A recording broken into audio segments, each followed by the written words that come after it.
The following podcast will contain spoilers for all aired episodes in HBO's Game of Thrones and all published books in George R. R. Martin's A Song of Ice and Fire series. This particular podcast will also contain spoilers for an unreleased Arya chapter in The Winds of Winter during the Bravos section. Timestamps will be provided in the show notes if you want to skip past this part. Also, spoilers to Harry Potter for some reason. Yeah, I mean, the Skagos is too good for their show anyway. They don't deserve it, so we don't need it. Let us have Skagos. We don't need the show to have Skagos. We have Skagos anyway. Exactly. Right. Greg, do your butler voice from Skagos. That was Alex. That was not me. Alex, do your butler voice from Skagos. You want the Skagos, but you need the bad pussy. I don't think that was it. That is not the line I recall from our fun The North episode.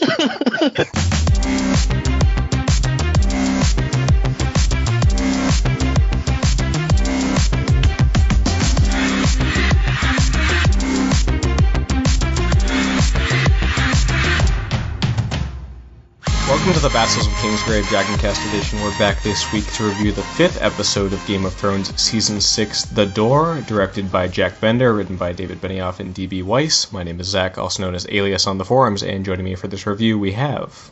It is I, Jon Snow. Also, Adam, in real life. How'd I follow that up? I'm just being Shoeshine on the forums. I'm not very special. Hey, it's Jack. It rhymes with sleek on the forums. This is Matt, Varley on the forums. This is Alex, known as Lucky Charms on the forums. This is Greg, Claudius the Fool on the forums. This is Katie, Lady Griffin on the forums, here to complain about white splaining again, all day, every day. Yeah. White Walker splaining. Two thumbs up. Looking forward to it. And this is Jeff14 on the forums. And there you go. So yes, back again for yet another episode of Game of Thrones, and another very interesting one, so I'm sure that we'll have many things to say about it. I look forward to hearing what you all think, of course. Let's do that now, starting with the lemon cakes, with you, Adam. Oh man, can I don't know. I think we were talking about this a little last night. I really liked the episode, but there are some things I didn't like, and I don't want to give it too high of a rating. So I think I'm gonna give it like a 5 and a 3 at the same time. It's gonna be like Schrodinger's lemon cake. It's somewhere in there. It's fitting for this episode. Yeah. I think you just gave it a 4, Adam. Math. No, they exist at the same time and separately, and they do not average out. That's not how it works. Okay. Bing, what is your rating? Since Paul isn't here, I'm going to live up to his tradition and give it a 3.852. All right. Because the last scene was really lame. That's it. Okay. And the rest of the episode was good, but the last scene was really Unpopular opinions here. lame. I'm sorry. So what did you think, Jack? Well, I think hold the phone. It was amazing. It was awesome. I would give it maybe 4.5. Okay. Do you think it was better than last week? Yeah, there's a lot of weird inconsistencies in this season, but I'm just basically judging it on the plot now. And Matt? Well, I gave it a 3 on the forums, but second viewing, I think I was just too full of emotion of the shittiness of losing fucking Summer and Hodor in like the same 2 seconds. Oh my god, yeah, brutal. So I think I'm gonna bump it up to a 4.25. Oh wow, there's a lot of good stuff, a lot of book spoilery things, which D&D need to shut the fuck up. We'll get to that. Yep, and that's it. All right, and Alex, thoughts? I would give this episode 3 warts on an uncircumcised penis out of 5. Thanks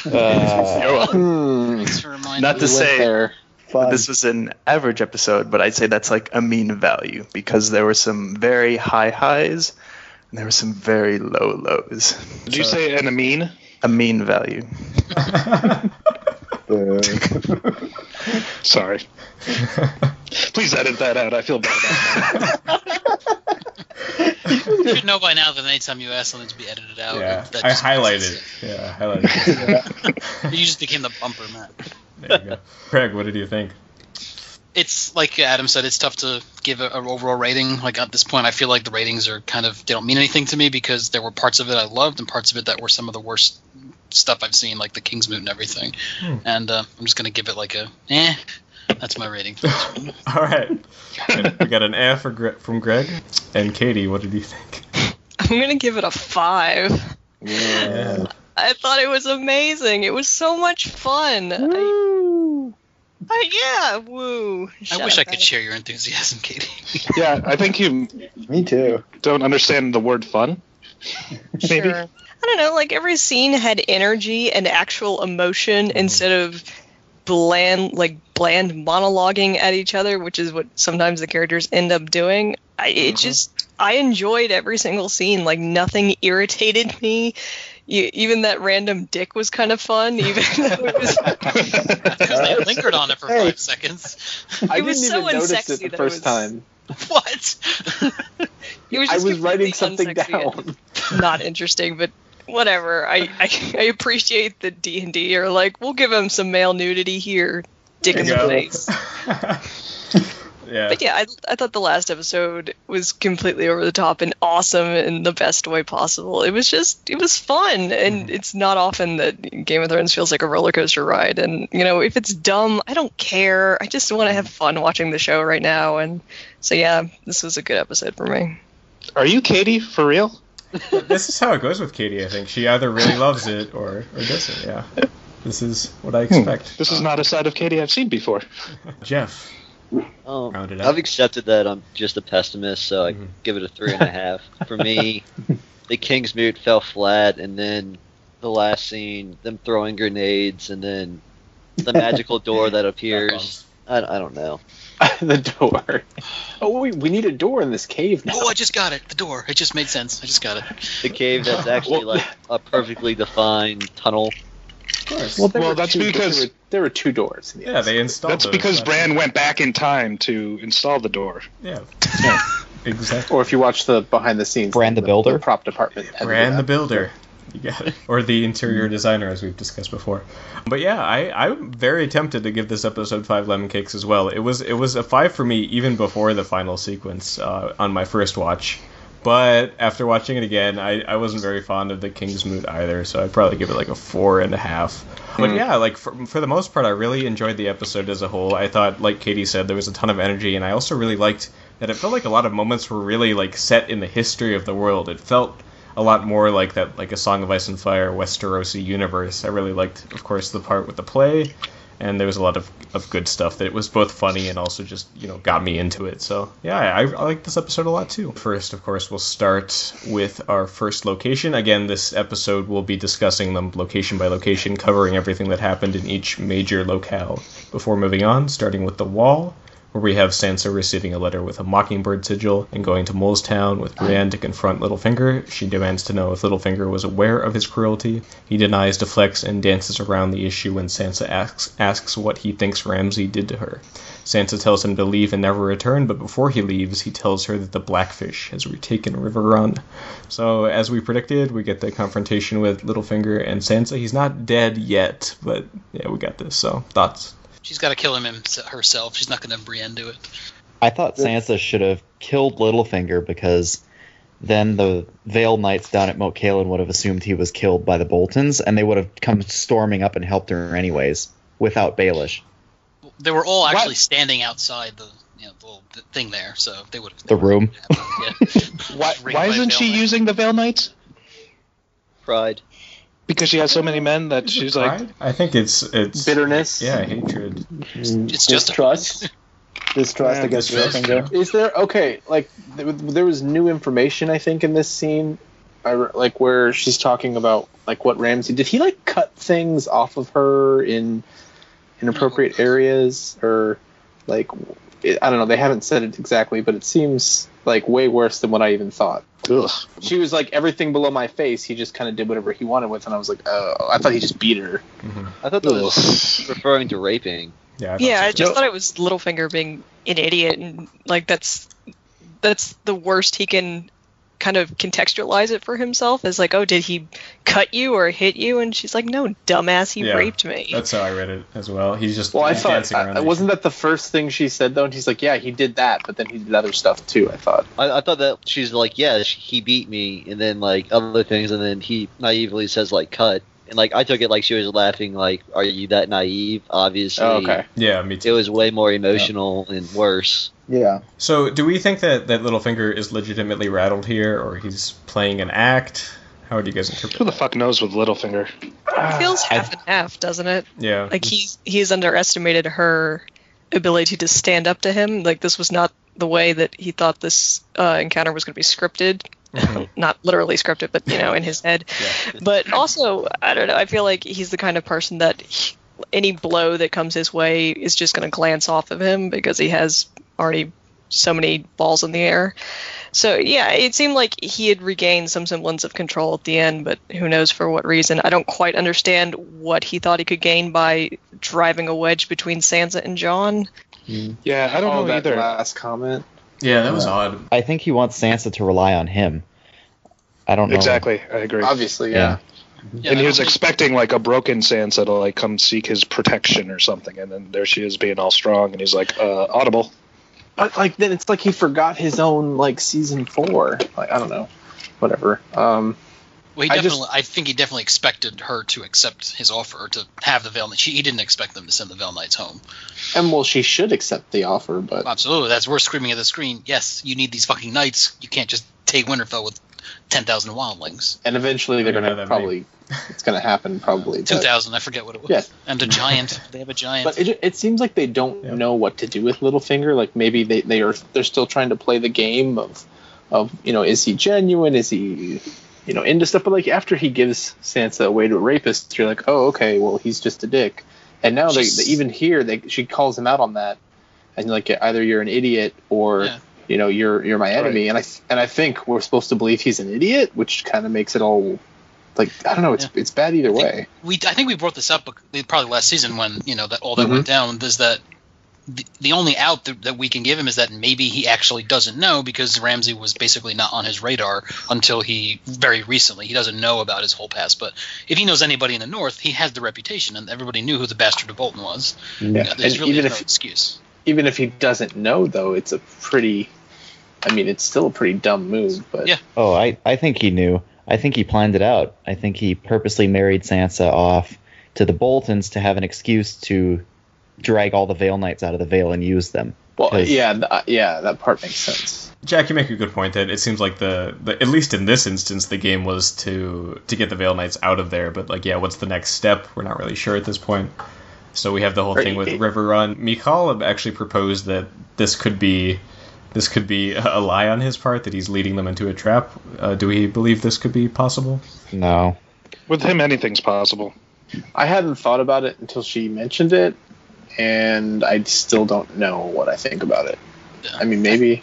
I mean, it suits his character, but the only reason why I can't really buy into that is because it feels like this is clearly, I'm applying book context here, which may come back to bite me, but it feels like they're staging it so it's going to play out in a pseudo-similar way that we're at in the book right now in the end of A Dance with Dragons, where Jaime goes to Riverrun, Brienne goes to Riverrun, and the Blackfish is there, and kind of like doing the whole Riverrun inserting stuff. Jon for Stannis. Yeah.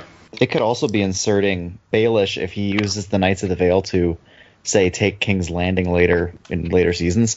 That could be an equivalent of like Aegon and the Golden Company maybe taking King's Landing later in the books. If they need someone outside to take over King's Landing and then maybe get deposed. Did someone honk? What was that? I think it was a phone. Yeah, somebody honked. I think it was a phone. No, I think it's a phone, yeah. That was a disagree. So do you think we'll see the Veil Knights return with the Wildlings versus Boltons on one side or the other? Be like the big hero thing, like the Wildlings are about to fall. I think we're going to get a big battle. If we're going to get the big battle, it's going to be the Wildlings, the Boltons, and then you're going to have the Veil Knights show up. You're going to have the other. It's going to be a whole battle of 5 armies, but in the north. So let's just say for the idea of Blackfish actually has Riverrun, and he wants to help Sansa. Who is he going to leave in charge of Riverrun, or is he going to come up himself? Because that's the major point, is they need his expertise. Is he just going to abandon Riverrun to go into an area he's never been before? Lady Stoneheart. With the rides Wayne and Sir Robert Ryger at Riverrun, they're very capable of holding on. Sir Desmond Grelt too. Yeah. Desmond Grelt. Jesus. I just think the show doesn't Sir does not exist. 3 Musketeers of Riverrun. The show just doesn't buy into these logistics. I just feel like they don't care if there's a Castellan back at the castle. It's just assumed that it's not an issue. right? Yeah, and we didn't even mention the little finger magic carpet. You know, the fact that he's at Molestown already. Yeah, I can show you the world. Which I don't gripe too much. I know people do gripe about how people get so quickly everywhere, but at this point, that's just what they do. It's been happening for 5 seasons. Like, what do we expect at this point? And it's okay because there's passage of time. You can say it's been a week, 2 weeks, 3 weeks, whatever. But this tells me it's taken. I don't know how long it takes to get. Let's say it takes 2 weeks in the show to get to Molestown from where he was. That's generous. How do you even get there? There's tons of stuff. There's only like 2 or 3 routes you can get from. It's probably faster by ship. Well, how did they get there in the first place? It just sounds like he just went straight up the King's Road, just hard riding. Yeah, but up the King's Road. Winterfell is in the middle of that King's Road. Yeah. You could sneak around because the army stayed at Caedlin. 200 men in full armor, in their horses, and like Ramsay doesn't know about it at all. No, because obviously Ramsay's like the smartest person ever and can. He's too busy murdering everyone. These are 200 really good men. These are really good. That's right. This is like 10,000 men. At his disposal. But I think like here I don't think it's as big of a deal just for the logistics part as it is like, oh well, now Rickon's been in prison for like probably a month now, and so he's not. Yeah, the longer the longer I have to think about him, with a bored Ramsay and Winterfell, the less likely I think good things are going to come out of that. Yeah. So that's a good point. He did not have any presence in this episode for the first time, so that's exciting. Thank God. But yeah, let's go ahead and go to the next half we get on the wall. So we have Jon, Sansa, and Davos laying out their options of retaking Winterfell and finding themselves hopelessly outnumbered unless they can rally the remainder of the northern houses to their aid, particularly House Manderly and House Mormont. Sansa tells Jon of the potential for Tully's support, but lies about where she learned it from. Sansa sends Brienne in her stead to meet with the Blackfish, and the party leaves Castle Black. Dolorous Edd, the new Lord Commander, closes the gate behind them.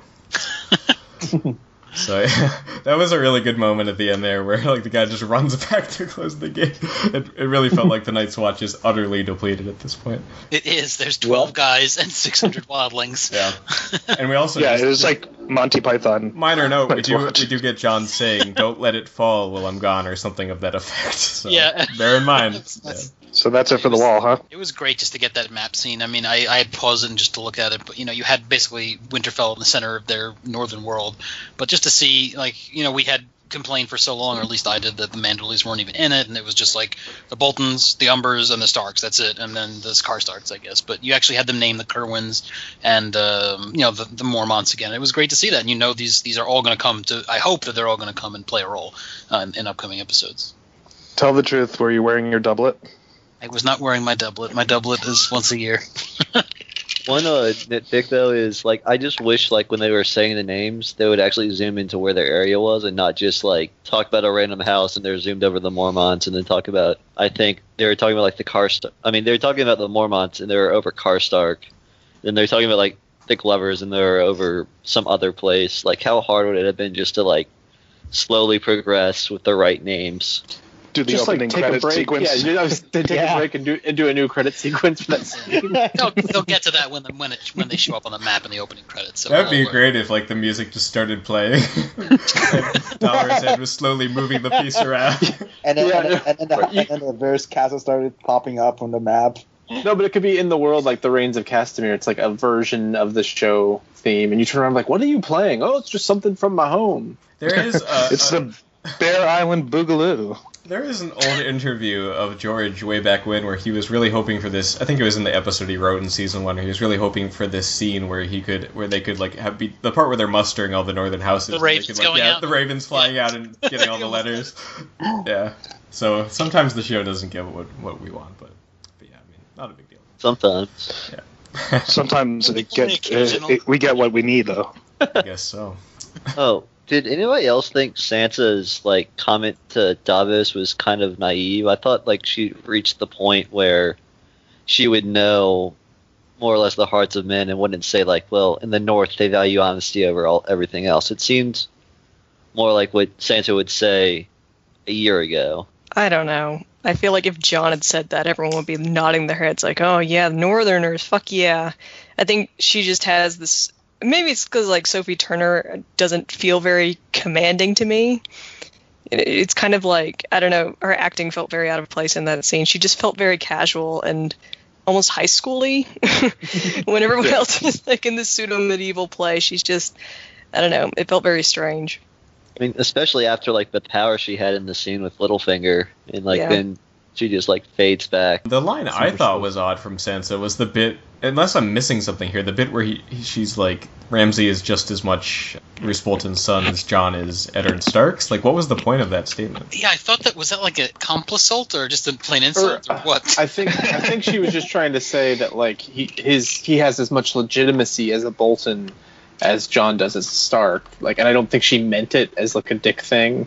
Yeah, but that's what they're fighting against, is that this guy's not the actual, Lord of Winterfell. He is, and she is, because they were pointing out that like, hey, Jon's not really a Stark. Oh, I thought it was like he's as cruel as his father, as like Jon is as like loyal or truthful or honorable as his father. So are they just gonna like meet the Manderleys like on the road or at their castle? Well, from what I get, they're like going to go on some grand tour of the North, like just picking up people as they go. And like Stannis did. God, I really hope they do that, but yeah. But they didn't mention like the clans or anything, so it's just going to be like, I guess the Serwyns, the Karstarks are with Ramsay, so I don't know. Isn't there that like other Karstark who's actually a double agent? I forget his name. Who's Arnulf? Yeah, Arnulf. I don't think he's in it, but yeah. I don't think there's just Karstark and Manderley. There's no like specific. When the Manderleys roll up with like 3 huge pies, who's going to be like fist pumping? Like, oh yeah, if they did that big time, big time fist pump. I just hope they still sent Davos to White Harbor to treat with Manderley, so we can get that scene. Yeah, ooh, that would some be good. bastardized version of, even though there's no need for him to go to Skagos or for Wex to show up, but it'll just be cool to get that even as like a homage to the books. My impulse for the show is always like, this will never happen, but I guess they do have a couple episodes here to build to what I assume is like the episode 9 or 10 battle. So I guess there's time for them to actually do things. Maybe. I guess. Yeah, if Davos goes to the Manderleys, though, what's going to happen? The Manderleys are going to be like, fetch me my liege lord. It's like, no, dude, that's what I came here to get you to help out with. They could kind of do a plot line like Mance Raiders in the book, where Davos would go to White Harbor and they'd go, well, get Rickon, and so he has to sneak into Winterfell and kidnap Rickon or something. That's actually really smart, because they've simplified other things doing it, where they kind of do it how it's in the books, but in a different way. That makes sense. Yeah. And I mean, it's easy to sneak in and out of places. It's just hard to fight dogs. So well, she can sail his ship into Winterfell, and he's a smuggler, not a ninja. It's not hard to fight a direwolf. Just regular dogs are hard to fight. We'll get there, Matt. Right. I'm bitter. I'm not gonna lie. It fucking pissed me off. Yeah, let's go ahead and move to the next bit in Bravos, where Arya is practicing with the waif. Goes badly as she is beaten with stick and without stick. Jaqen takes her to the Hall of Faces and tells her the story of how the Faceless Men and Bravos began as slaves to Valyria. He gives her one last chance to prove her worth with an assignment to kill an actor named Lady Crane. Arya goes to the performance, a farce of King Robert's death and Ned Stark's execution, and sneaks backstage to get an eyeful of the performers. Very much so. When Arya returns to the House of Black and White, she begins asking questions about the nature of the contract, but Jaqen tells her that servants don't ask questions. So yeah, this was maybe my favorite scene of the episode. I just really love the play, the mummers. It was really fun. Well, wasn't that the play that they were doing in Mercy? Yeah. Yep. Yes. Yeah, which I'm going to say we can talk about Mercy. I'll put a spoiler for this section. Yeah, if you guys want to make comparisons, go ahead. It's fine. Who loved her acting? Like when she was like seeing her father's execution again. Heartbreaking. Where'd she get that VIP backstage pass? Dude, Faceless Man hype. Come on. Yep. And the dwarf definitely looked like David Benioff. I don't know if anyone else saw it. Like, he looked like a dwarf version of David Benioff. Yep. You aren't the only one. Yeah, I mean, I just really love, like, it's totally the kind of thing, like, the kind of layout you'd expect in the books, where Ned Stark and Tyrion are painted as the instigators and the evil people, whereas Cersei and Joffrey are painted very sympathetically. Is it weird that this is all the way across the sea, though? I don't think so. Do they care over there about this sort of thing? They care about making fun of it, and there's some playwright that would do it, right? That's the idea of Mercy, right? There's just some playwright that would write about this. Syrio Forel's brother, right? Something Forel? Forel something. Well, these actors were obviously from Westeros because they all had, Cockney accents, but same acting troupe from the chapter. No, I also love good actors. They can. I also love how they slipped a little kind of, I don't know, a nod or maybe an FU to us in there. Like the winds of winter are coming. Like I literally said the fuck. A nod or a fuck you. No, that was not that. I definitely exclaimed when that happened. Things like this did happen back then. Yeah. In Europe, in China, this is the way of spreading current news. Just making fun of it. Well, I mean, Shakespeare had half a dozen plays just about certain reigns of kings. Yep. Is there anything to glean from the last bit with Jaqen? I mean, we know that the other actor wants to kill, the Sansa actor wants to kill the Cersei actor. It just seems like it's putting doubt, or at least suggesting that there's going to be doubt for Arya, because it's a really petty, shitty thing to kill somebody for. And up until this point, it seems like she's only killed people for good reasons or survival or, just revenge. But killing someone because an actress is jealous over her competition in what is supposed to be a house of worship, it feels dirty. Right, and that's after she gets how noble their cause is, because this is where they came from. When she finds out the contract was over ego, maybe that'll disenfranchise her or something. Faceless men got to pay those bills though. They got to it kind of that temple. It boils faces clean. Faceless men got to work. I was almost wondering if this was pro bono work to get Arya a chance to have this moral dilemma, because how could this 2-bit actress afford the Faceless Men? This is the most expensive Assassin's Guild in the fucking world. She gave all she had. Yeah. But they don't always charge a ton of money either. That's what I'm kind of saying, though. Maybe there's other motive. Yeah. What was the weird conversation she was having, the actress with the dwarf? Are they lovers, or? I guess they're married, or they're together. She's talking about babies? I think the whole point of this conversation was to give more moral stakes to it. She's seems like a good person and has a life, and Sansa or Arya's just gonna kill her. Do you think Jaqen chose this contract on purpose to have Arya watch this play and watch her dad die in the play? To maybe he was watching her to see an emotional reaction, and then also she's killing the actress who played Cersei, and Cersei is on her death list. Do you think that's maybe something too? That's kind of what I was getting at before. Probably. I think part of the motive is definitely to put Arya to the test. I think this is an important test for her. Is this the first time that we've gotten anything out of the spoiler chapters from Winds of Winter, other than way back when... Because there was a piece of the Mercy chapter in that one scene way back, I think, season 4, when Arya killed that one dude. Yeah, well... Meryn Trant's the clear comparison to what happens in Mercy. No, not that. It's when she's in the tavern with the Hound. Oh, and okay, yeah. There's direct lines out of Mercy when she's killing that dude. Oh yeah, what are you gonna make? Carry me, and it was a weird out of body experience watching this, because I'm like, we're way over the threshold now, because this is unpublished stuff that they're drawing from a book that hasn't been put out yet. It was just very surreal. Well, I mean, Stannis last year sort of did that. Yeah, but we don't have anything about we don't have a chapter where Stannis gets killed. We have a chapter where Arya goes to a where play, he's stuck in the snow and all. There will never be a chapter where Stannis gets killed. Because he's not a POV character. So he's just going to commit suicide? He's going to burn himself. Stop it. He'll pull a Benjen. And become Dario? Stannis is going to rescue Bran. He's actually beyond the wall. He's going to rescue Bran and Mira on their sleigh, because he's still alive.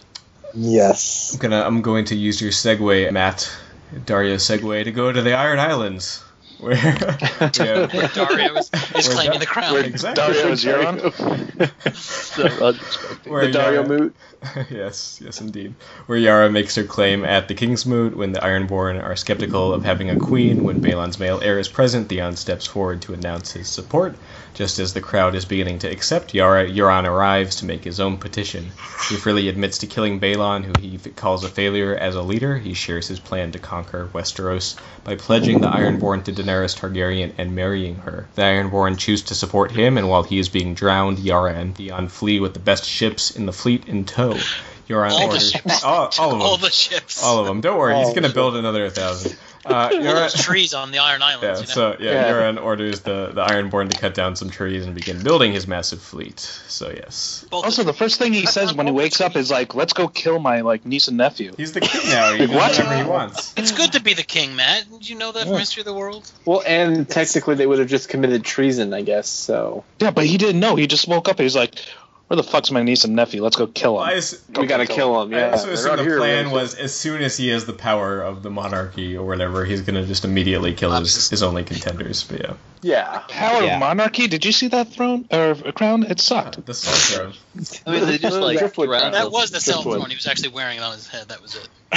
The salt chair. Or whatever. It's just a bunch of salt. But can we talk about the way that he brought him? That he passed whatever loopy test that was? That I was under the impression that like the drowned the priests of the drowned gods could like do some form of CPR where they breathe life. Yes. And that's something that Aaron does, like he breathes life back into him. That's why he's like one of the best drowned priests, because he doesn't lose people. They just let you lie on the beach and then you just wake up and that's it. It's like he should die. They should all die. I guess the idea is that if you can like resuscitate yourself, it's like a divine signifier from the drowned god. Yeah. But it's still absurd. Like I guess they should all die, and there'll be 5 people alive in Iron Islands. If you can come back, then hey. But is the show telling us this is really only something done with the kings? Possibly, yeah. Possibly. I don't know. Because we've never seen this otherwise before. they'd be killing people all the time. What did they do with Theon in the second season? Was it something similar? They just poured water on his head. They never drowned him. Yeah, they baptized him basically. Yeah. Well, don't they do that in the books where like Aaron's like, "You haven't been drowned"? Like, Yeah, the the Cravens just have the water poured on their head. Like the real people get drowned. Yeah. The real people get choked to death. Yeah. Are fucking stupid. The part I found more, I don't know, I'm just not buying Euron's actor at all. He just seems like the weird stoner uncle to me, not like the fierce badass that he supposedly is in the book. Well, he goes between that weird Swedish accent and then like the British accent. And I think it's Danish. I love that part where he's just kind of unhinged weird dude. That's fine. But part where there's no one else at the King's Moot except for Yara and Theon. And people are like, screw a woman, and then Theon's like, no, not me, her. Yeah, and then it seems, I know, right? And then it seems, it's everything seems good, and they're like, oh yeah, you're right, she's done a good job, and they're all kind of with it. And then out of nowhere, Euron's like, murdered Balon. All right, you're the king. Well, the kind of fucked up part is Yara never even gets a chance to like make her case. We never really hear what her plan is. She didn't dump her pine cones. She didn't dump her chest of pine cones. We don't need the pine cones necessarily, but like we never hear any kind of plan from her. We just hear like she's going to make a fleet, and we have no idea like what the point of that is. So obviously they would pick Euron because he is an actual like something. Both of their claims would have been better if they had some other guy go first, which is what they both did. Yeah, we're not ready. All that. Theon has to make kind of her speech for her, sort of, even on this. And yeah, like I was watching like the After the Thrones guys. They're like, I guess we learn here that it's best to go last. And I'm like, yeah, the book makes a point of that. Like you don't want to be one of the first 3 or 4 idiots. Like you want to let the old people and the people that have no chance go first and get their little moment, and then you come in and be a boss. You have those crazy people who can warg into orcas or whatever. Seals. Yeah. Lord Gilbert Farwind. Farwind. He wanted to go to Valinor. Yeah, he wanted to go to like the Sunset Islands where like there's always summer or whatever. He was crazy pants. What if he was right, though? He was right. Yeah? How is Theon that mentally strong, though? It's been a while. Dude, he got his hair cut. He's looking good. This guy's he got his groove back. Remember, it's been like a month because Littlefinger had to travel to the Wall, so it's been a while. He's had some time to recover. Were those like all the captains of the ship or just random people? No, obviously it wasn't the captains. It's the super delegates. Jesus. We're hiding behind the rock getting ready. The Iron Islands. There were a few people there. Wait, are you saying it's as broken as like our system is? No, their system is absolutely. much better than our system. You have the super delegates of the shield banging that occurs, and it's obviously more valuable than if you say someone's name. In the broad strokes of it, it's really dumb, but it's just so rare in the show to have 2 characters have actual camaraderie that's not based in material gain or leverage or political gain. It's just he is her brother, and he has nowhere else to go, but he is willing to stand up for her. And I don't know, I like that they're just in it together, and that's what made the scene worthwhile to me. It just felt like it had an actual genuine emotion at its heart. I like that they stick together when they leave. They steal the fleet and they're just like, we're out of here. Shouldn't they plan against that? Like, Euron, like, hey, when I'm getting drowned, maybe have some people watch over. But no one knew he was alive 20 minutes ago. Well, maybe slow this process down a little bit, right? You have 2 months before the American president gets inaugurated. We need a recount. You could say this is the show's problem, but actually the Ironborn are just that awful, so it's not really an oversight. But his dad may never die. But how did Asha have so many people to like pilot or to crew the 150 ships? Let's get them all out. Oh, there's so many. Because they were just on the ship still. Obviously, they were just kind of. She probably had set it up. Like, guess who won the Queen's moot? Yeah, this is what I'm guessing happened. Is she said, okay, we're gonna have this King's moot and be ready because we're gonna leave. Because she knows all these people, and they were just sitting there ready. And she shows up and it's like, yep, it's me. We're out of here. Like that's probably what happened. So shall we speculate what is her next step? what's next for Yara? I think they're going to join up with Jon. Yeah, hopefully go kill all those Dornish ladies. She has to go make out with some Dornish ladies from the preview. Right. Or that. I hope Carl the Maid's on one of those, on her ship at least. What if she's crazy enough to just like take Euron's plan and be like, let's go to Dany. There's going to be Ironborn and Marine in the next episode, so it's going to be one of them or the other. It's going to be one of them. We got the 1,000 ships, guys. They're done. They're really tiny ships, but they're done. Oh, God. Yeah, it'll be fun for sure. Maybe they'll find Gendry? Oh, maybe. The Gendry speculation I saw was that, we'll get to it, but that's where Mira and Bran are going to go. They're just going to run over to Gendry's boat and run. Oh, he better be a White Escape. Walker. That's where he was. But yeah, let's go to Vaes Dothrak, where on an outlook, Dany tells Jorah that she will accept him again, but Jorah says that she cannot, revealing his grayscale to her. Jorah says that he will end things before the infection spreads too far north, and admits his love to her. Dany stops him before he can leave and reminds him that he is still contractually obligated to remain with her and tells him that they will find a cure together. The Dothraki depart the city with the Dragon Queen leading them. So, yes, next bit with Dany and Jorah, and they're back together some weird way. This was the most anime scene in the whole Oh, yeah. And I ate it all up. Anime explain this to me. I didn't see any tentacles. It's just him about to ride away, and she's like, Jorah of the Andals, find a cure and you'll come back. Like, it was just very overly heartfelt. Like, it played its earnestness a little too much, and it felt very pat. I still liked it because, again, I like it when these characters actually convey strong emotion. Yeah. He's dead, right? Like, this was goodbye. He's done. No, he's gonna go find a cure. There's obviously a cure if they mention cure. No, he just needs to die. I read some speculation that he is gonna get a Victarion's volcano arm that's gonna cure his grace. That'd be awesome. Wait, how does that cure his grace? He's gonna find a red priest. Okay. Yeah, Red Priest, just does the little magic and fixes his arm. Well, we've got one, so yeah. Awesome. God damn it! All right. Can someone find the sound clip of Peter saying he's got a volcanic arm? How awesome is that? He's got a volcanic arm. There you go. Oh, there you go. That's it. Peter, are you here? Peter? Yeah. I've just been hunting in the forest of Finland. Is that Count Dracula? He came back from the King's Moot. How appropriate.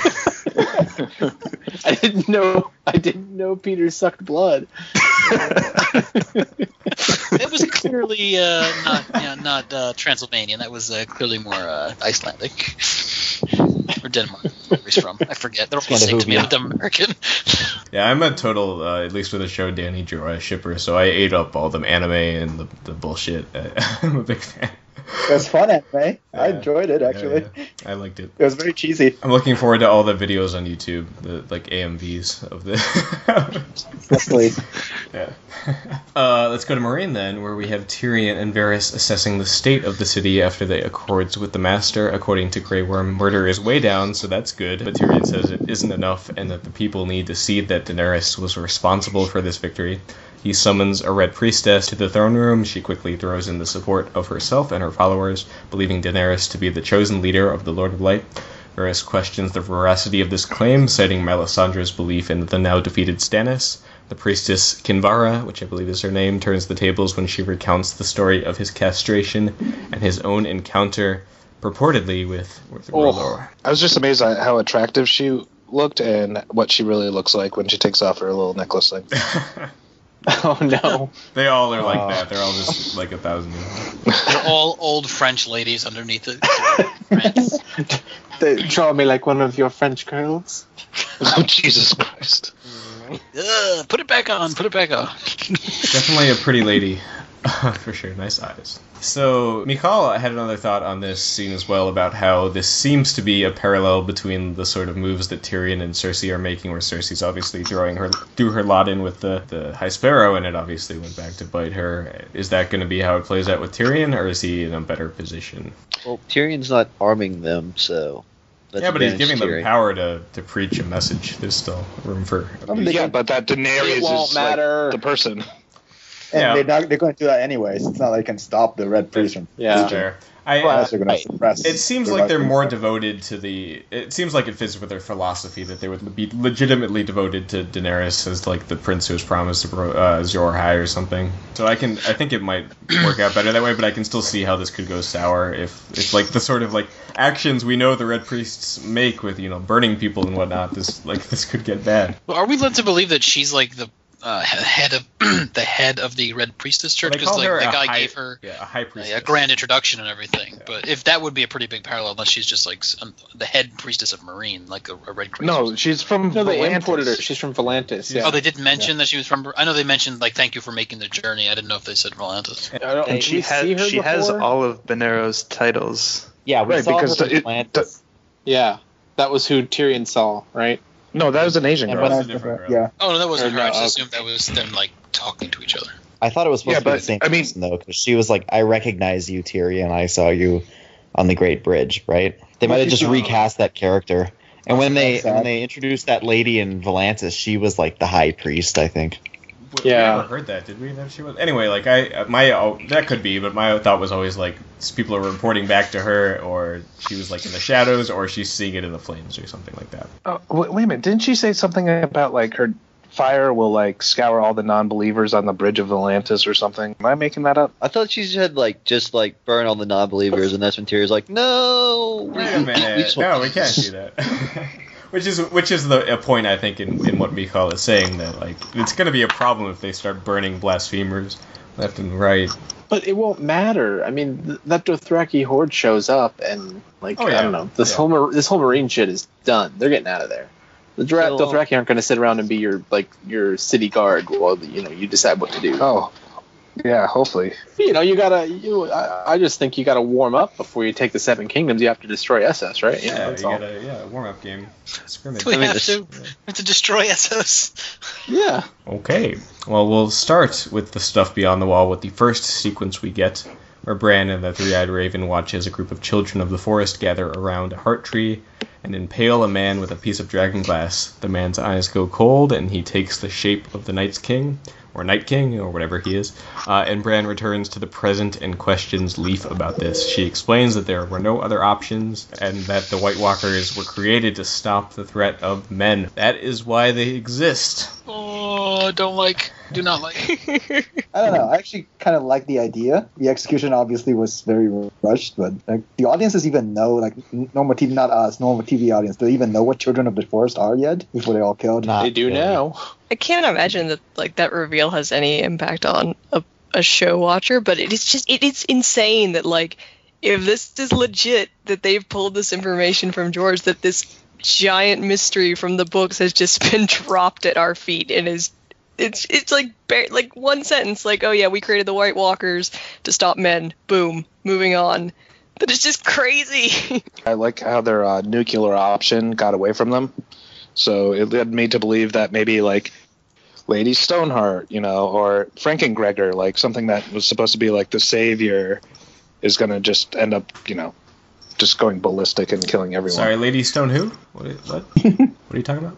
She's going to show up. Don't worry about it. Robert Gregor. It would be very like George to write a weapon of mass destruction type thing, killing everybody or turning out poorly for everybody, because he's kind of a hippie. Yeah. Just because he's anti-war does not mean he's a hippie, Jack.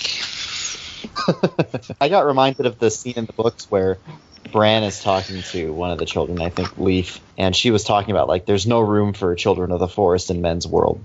And I thought back to that, and that has to be, this reveal in the show has to be canon. Yeah. Well, people have already gone back and looked at different quotes and things from the book and tried to piece this together. There's one bit, I can't remember who said it. Someone said, I think it was actually like Cotter Pike or something, who said something like the children in the forest had were making snowmen or something like that. Could be read as a possible hint to this. I think this was an established theory, right? Already that the children. Definitely was a theory. Yeah. It's just, none of us like getting these confirmations, but it was a pretty powerful scene to see, and just having it click, I just wish I didn't get it this way, I wish it could have been in the books. But this is the bargain we all paid I don't for, mind right? it. This is what we should have expected. This is going to happen. Oh, obviously. I'm here by choice. I consented to being spoiled like this. It's fine. What is she sticking to his heart? Is it obsidian? Yeah, it looked like it. I don't know how it turns anyone into a White Walker, but whatever. Well, but I think... Yeah, maybe they don't have very clear details on that, so they just went with kind of whatever, and maybe that sort of makes sense because they're vulnerable to it, and so maybe that's kind of their kryptonite because they're made by that. I don't know. They would have made this super weapon to fight not the Andals. This would have been the First Men. This would have been the First Men, not the Andals, correct? Because the Andals would have been, obviously. No, it wouldn't. No, because they made a peace, right? Oh, I get it all mixed up. This would have been to fight the Andals. Yeah, does that make sense? Okay. Yeah, and it's very much in the nature of what we know about the Children of the Forest. They did a few major bits of magic, very destructive, long-lasting magic. Yeah. Yeah. And it makes sense.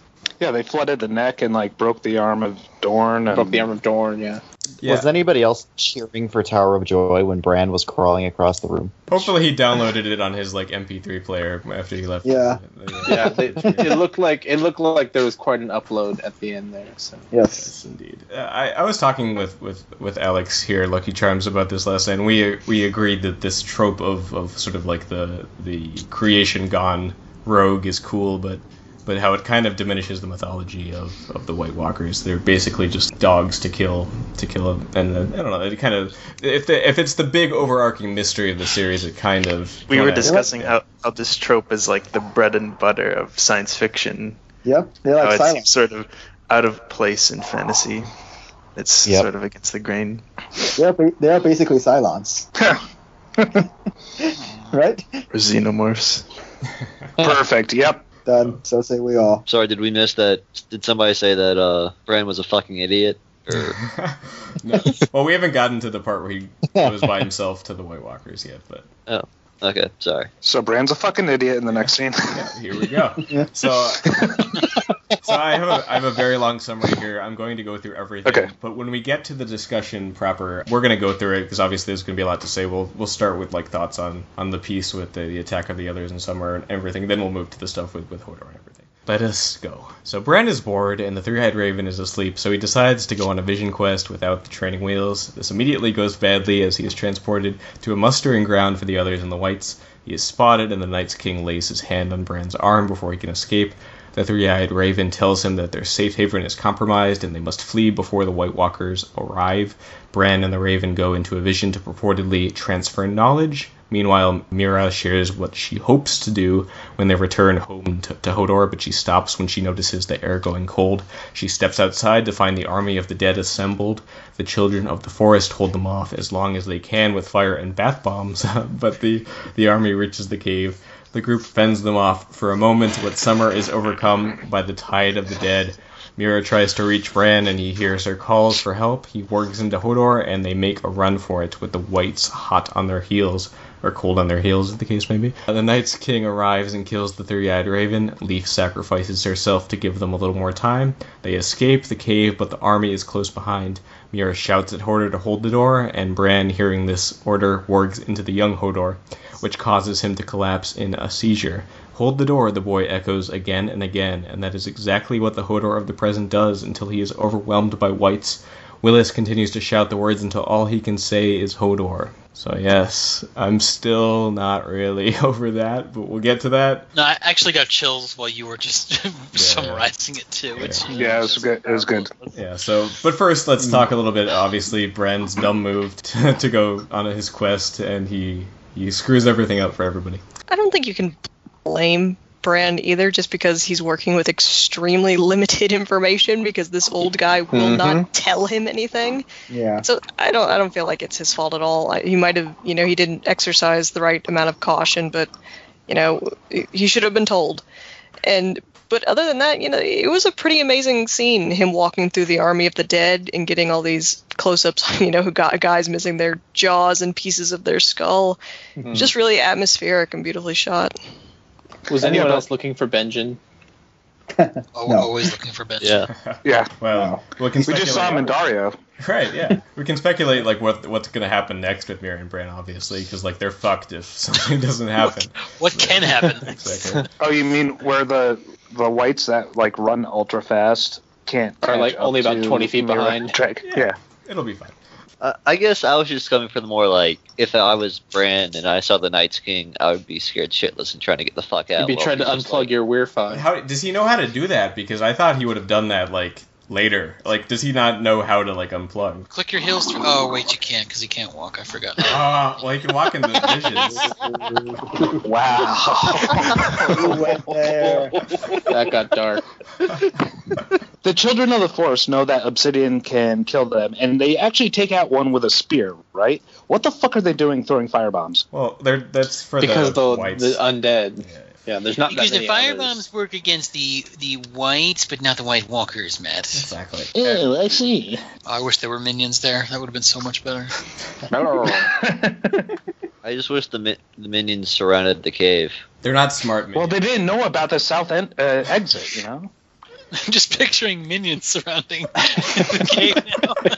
They would have screwed it up. Stepping on each other and knocking each other out. Now we need someone to make a minion, little cartoon of this scene where they end up killing the others. Sad. It'd be super sad if the minions killed Hodor. No, they would just be hand the other some obsidian and he'd die. Oops. But yeah, Mira gets a White Walker kill here. She's one of the 3 people to have that distinction. I really liked, I can't recall her name, but I really liked Mira's acting in this whole sequence. It's Ellie something or other. So can you clarify for me what actually did they just say? Because I didn't actually. This is the one time I didn't watch the little interview at the end. Did he say George told us all this stuff again? But yeah, he said the Hodor thing is from George, basically. Which shut the fuck up. Just breathe. Count to 10. No, I know. I by watching the show, I accepted the fact that I'd be spoiled by the books. But I don't need to know which specific scenes. I know, That's but, true. I do agree with let's just say the Hodor thing. There's no way they would have come up with that on their own. They even said as much. So you don't need a direct confirmation that George did that. Hodor means hold the door. No, they wouldn't have come up with that. I mean, the problem isn't a spoiler. The context. The problem is the context, and it's also they're using George as a crutch.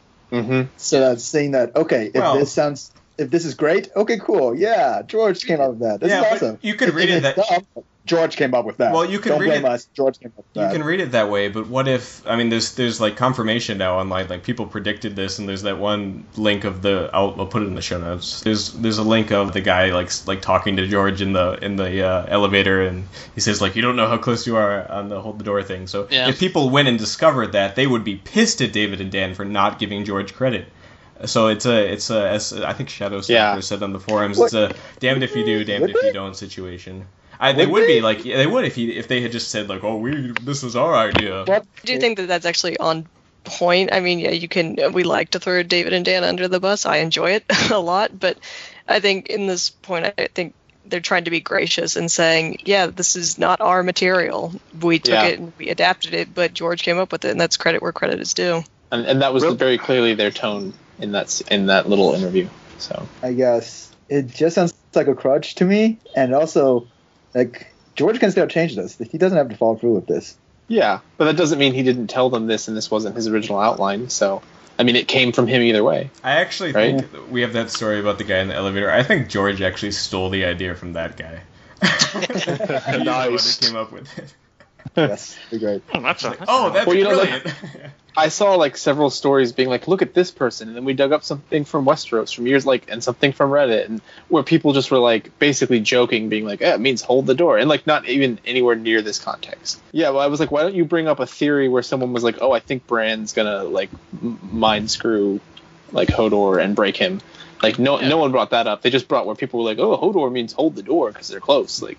I'm saying that's what George could have told them, was that Hodor means hold the door. We don't know that he told them all the context for it, so it could be completely different in the books, even if it does mean hold the door. I think it would be something remotely similar. Maybe not exactly the same way it plays out, but maybe he just held the door for Bran when he was a kid, and he was like, "Thanks, Hodor, hold the door." It could have been Bloodraven. It could have been, it could be different. But I feel like it's still going to be someone reaching into the past. But I feel like the seeds are planted for it to be Bran, just with the fact that he's working into Hodor already. Like, it just seems like that's how it's going. But yeah. In any case, it was very emotional. Oh, yes. Yeah, and I'm pretty sure when I read it on the page, I'll feel even more emotional than this scene was. And this was one of the few episodes that I think ended with no music. There was just nothing at the end. I mean, the only other one I remember that is when Red Wedding. Red Wedding, right? This was certainly the most emotionally affecting moment ever that the show has had for me, because obviously I knew Red Wedding going in, I knew Ned going in, I knew Oberyn going in. But this is the first time they had the first shot at it, and I thought they did a great job with it, and it definitely it definitely ripped me up. Like I rewatched the episode today, and it was hard to watch, like really hard to watch. Yeah, I haven't rewatched it yet, but I can imagine it would be even tougher a second time, because the first time you're just like, what is happening, and just because it's pure spoiler for everything. Yeah, and I mean the room was really dusty. Yeah, a little bit. Yeah. And I mean, I'll probably get yelled at for saying this, but I actually kind of think that this scene lends itself better to action, to film, than maybe in the book. Like what they can do as far as cutting back and forth, and just the auditory, hold the door as it slowly, I mean, you could write that in a book, and what George puts down may end up being better. I'm not saying it won't be, but I think it's easier to do in this format. I just hope that in the books, Mara and Bran aren't as absolutely fucked as they are in the show. We'll have cold hands, he's out there somewhere in the books. Wait, where's Drogon? Drogon? What? Who's gonna pick them up? He could be there. You never know. He could be there. Yeah, I guess. Kind of glossed Ice over dragon. it. No one say ice dragon. No one say ice yeah, dragon. But Dragon. Stop. we glossed over it. But speaking of CGI animals, do you want to get mad about this also, about Summer? Matt, anyone want to get mad? I'm already pissed. Everyone else, Yes, so mad. I mean, he just jumps into a crowd of knives and goes down like a fucking bitch. It pissed me off. I wanted to see him maybe tear off a White Walker's head and then get killed or something. It just seems so arbitrary and stupid and quick. Everyone's saying that it was a noble sacrifice or something, right? But he bought them in it wasn't 0 seconds. Exactly. If it was a 10-second scene where he clearly single-handedly stopped this oncoming wall and they had to deal with him and it got them just enough time to get to the door, well, it would suck, but okay. But this just felt hey, look, there's a CGI animal and he's behind the walkers and you hear him scream and it's over. That was cheap. Move on. It just seems like there was 2 reasons for this. I think the foremost being budgetary reasons, obviously, to get rid of another CGI animal. But in the staging of the scene, it follows with the rule of 3 format. You have 3 people sacrificing themselves. You have the wolf, and then the leaf girl, and then finally Hodor at the end. It just sucks that, this is, 2 direwolves in 1 season already. We don't know. And there's really... Still be alive. But back to Adam's point, they could have just waited a minute until they were in the hallway, and then Summer could have stayed behind before Leaf or after Leaf, and by the last at the door to buy them enough time to get Hodor set up. That could have easily been a thing. But how much does both of their sacrifices buys them? 10 seconds? It doesn't matter in the long run. They're literally walking through the snow on a sled. It's a question of staging, right? So right. Yeah. It's a question of staging. Logically, none of them really bought them any time. The ice walk, the race were just really slow for some reason. But the way the shot leaves thing was like she then stops. She stands. She then throws she then holds a grenade on herself. And then Summer was just literally seconds. He appears out of nowhere because he literally just showed up for the first time in the episode, and then he's gone. A bunch of things jumped on him. Yeah, and the wall never stopped. The wall of walkers just kept coming. It just makes me wonder what the point of the direwolves is or is going to be, because now it just seems like they're killing them for emotional shock value. You know, it's fine when it's just Grey Wind because it's just, excuse me, it's just the one wolf. But now it's like, Shaggy Dog was awful, and now it's just that we have 2 left, and it's like, what is the point of the direwolves? Well, I don't think the direwolves are going to be like a major weapon, like they're going to somehow win the war or something. So maybe that's just get rid of them. But I do think they're going to have a point, like in the book. I think that at least for Bran, like probably Jon. I mean, the show obviously just over the seasons obviously never invested in the direwolves less and less every season. And I think someone in the forums was saying, "Oh, you can't, say what the showrunners' motives are because you don't know what they're thinking." Okay, sure, yeah, but throughout every season, the direwolves has appeared less and less, and they've become more and more marginal to the story. And because they're expensive. Because they're expensive. I mean, they're willing to spend money on dragons because dragons are cool. Yeah, and, like they never really made them big enough, and even if they just kept them dog size, that's hard to work with, and I don't think they just don't want to deal with it. Yeah. And I'm not gonna blame them for that bit because they've always tried to do stuff off screen and stuff. But when you're gonna kill them off, don't deliver a severed head for effect, and don't just kill Summer for no reason. Like Summer could have easily been with them on the other side, and the result would have been the same. Who the fuck is Bran gonna warg into now, Mira? Oh gosh, I bet he'd like to. If you know what I mean. He doesn't have to warg. Yeah, I mean, I'm not. It's not really a big deal to me personally because, as you guys have said, it's clear that they've never really been invested in really doing much with the direwolf. So it's like it's not a big deal to me that Summer was killed. Like because you hate animals. I don't hate animals. Isn't that right? I don't hate animals. I just don't. I mean, they're fun in the book, but yeah, if they're not going to use them, why keep them around? You know, it's just I don't know. It's obviously a budget thing, and I totally get it's kind of disappointing for us book readers that they don't get a last stand, but. Like, at least intellectually, it made sense that Summer just went out like this in the situation. Like, it's something he would do, right? Yeah. Zach, why do you hate fun? I hate it. I must hate fun more, because I found the whole entire last scene to be incredibly lame. We hate fun in different ways, Bing. It was so fun. Did you explicate that, Bing? I'd like to hear your thoughts. The ice grenades are incredibly lame. It looks like a B-grade fantasy movie. The whole plotting with the various sacrifices... It all felt incredibly cliche. Yeah. The whole and I don't care if this came from George himself. The door thing is incredibly stupid to me. Oh, what? It's not like all right. I can explain any further. I think we're done here. Looks like we're gonna have to fight. Yep. All right, get your swords. Let's go. Trial of the 7. One man leaves. I am Asian, so apparently I know what ninja moves. You said it. I didn't say it. Yeah, no. All right. Can you walk through walls? Because then you're not a ninja. Yeah. Wait. If you can walk through walls, you are a ninja. Let's be very clear at this point.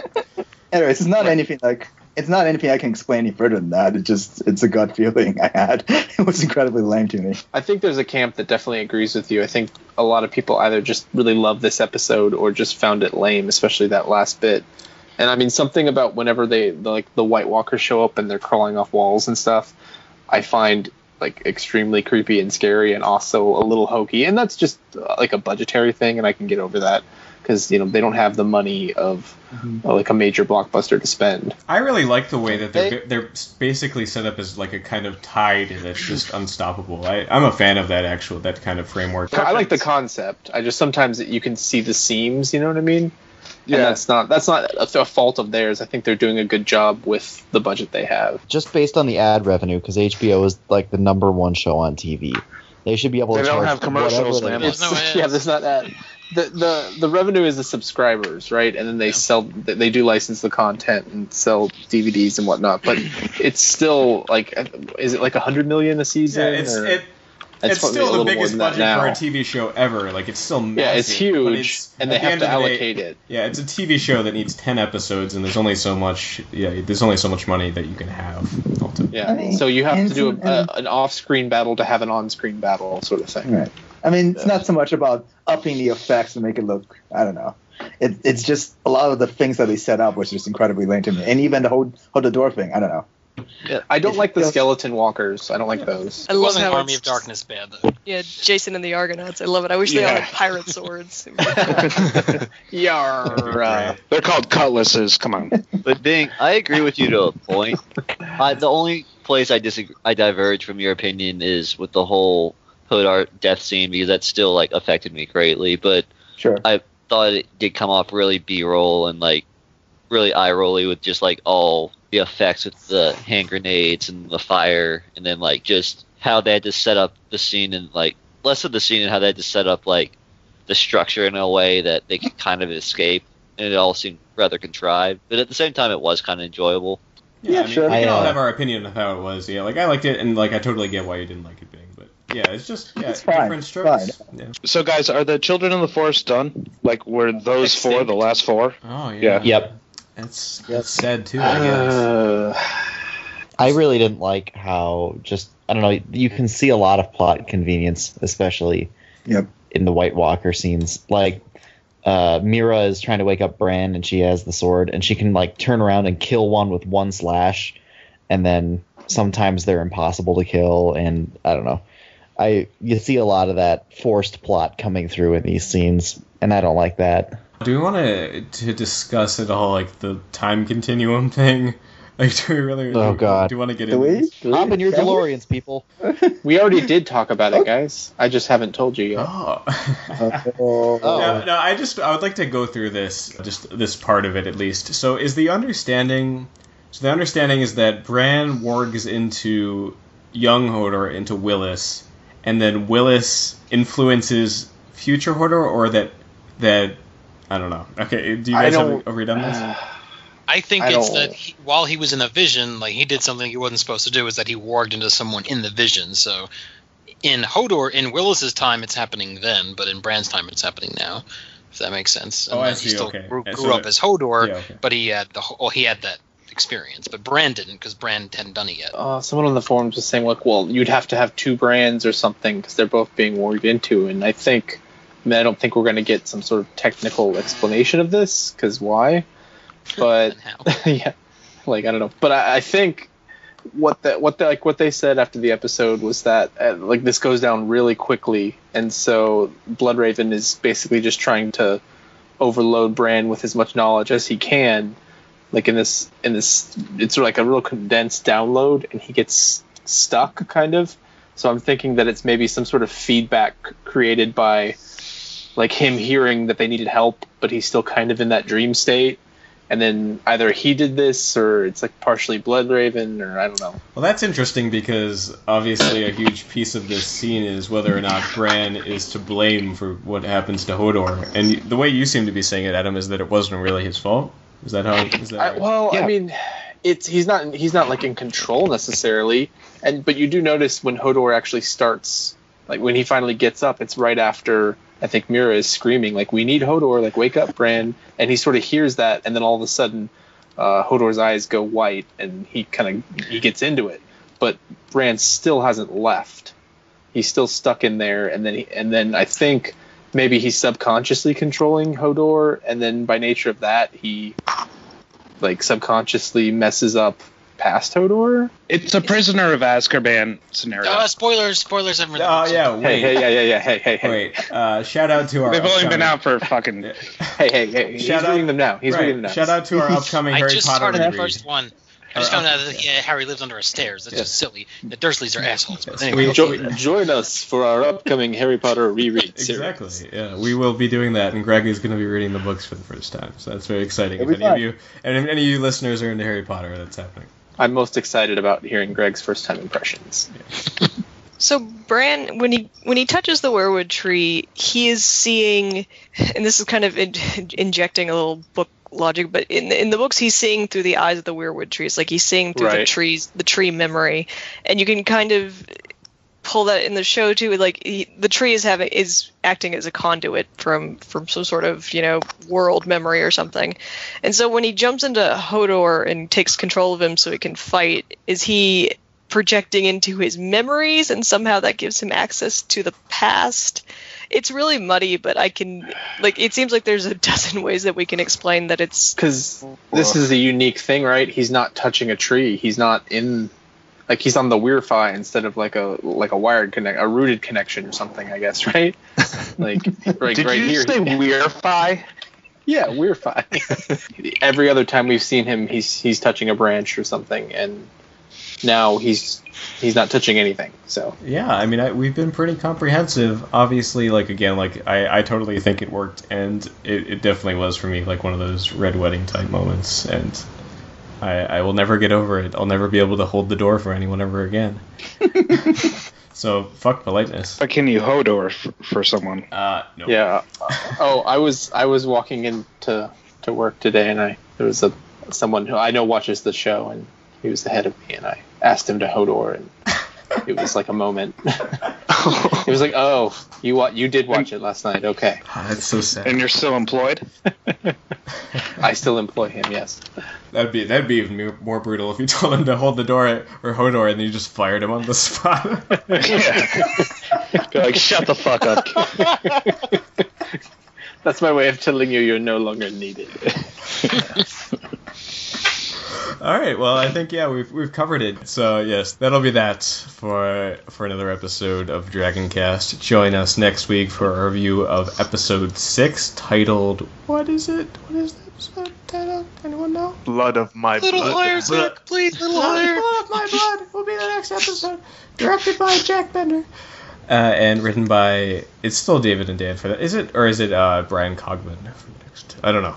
I think it's still David and Dan for one more. But yeah, that'll be that. Thank you guys very much for joining me for this review. Thank you everyone very much for listening. You can check us out on iTunes, on the VOK Podcast, WordPress, on Facebook, on Twitter, on Tumblr, and of course, if you want to join the community, you can join us at apodcastoflicensedfire.com and Tinder also. Yeah, that's it, guys. Thank you very much, and we'll be back next time. Bye-bye. Grinder. And Grinder also. Bye-bye. Thanks, guys. Thank you. Thank you so much. Thanks, Zach.